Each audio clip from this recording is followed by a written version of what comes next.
நிதி முறைகேடு புகார் மீது உரிய விசாரணை நடத்தவில்லை என காவல்துறையினருக்கு எதிராக நடிகர் இளவரசு தொடர்ந்த நீதிமன்ற அவமதிப்பு வழக்கினை முடித்து வைத்திருக்கிறது சென்னை உயர்நீதிமன்றம். இது பற்றிய விவரங்களை எமது செய்தியாளர் சுரேஷ் விவரிக்க கேட்போம். இந்த வழக்கின் பின்னணி என்ன சுரேஷ், விவரிங்க.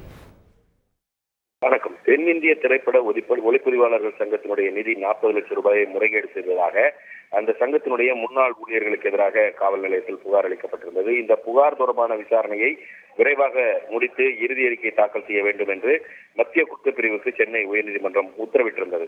இந்த நிலையில் அந்த உயர்நீதிமன்றம் நிர்ணயித்த காலக்கெடுவுக்குள் விசாரணையை முடிக்கவில்லை என்று சொல்லி காவல்துறையினருக்கு எதிராக ஒளிப்பதிவாளர் சங்கத்தினுடைய முன்னாள் செயலாளரும் நடிகருமான இளவரசு சென்னை உயர்நீதிமன்றத்தில் நீதிமன்ற அவமதிப்பு வழக்கை தாக்கல் செய்திருந்தார்.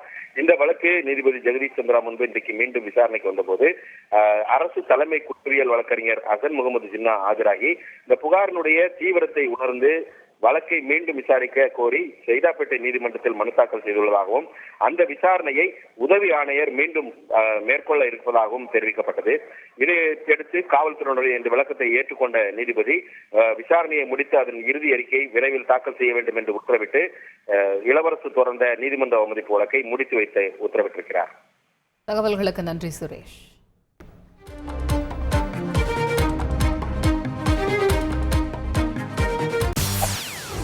செய்திகளை உடனுக்குடன் தெரிந்து கொள்ள உடனே சப்ஸ்கிரைப் பண்ணுங்க.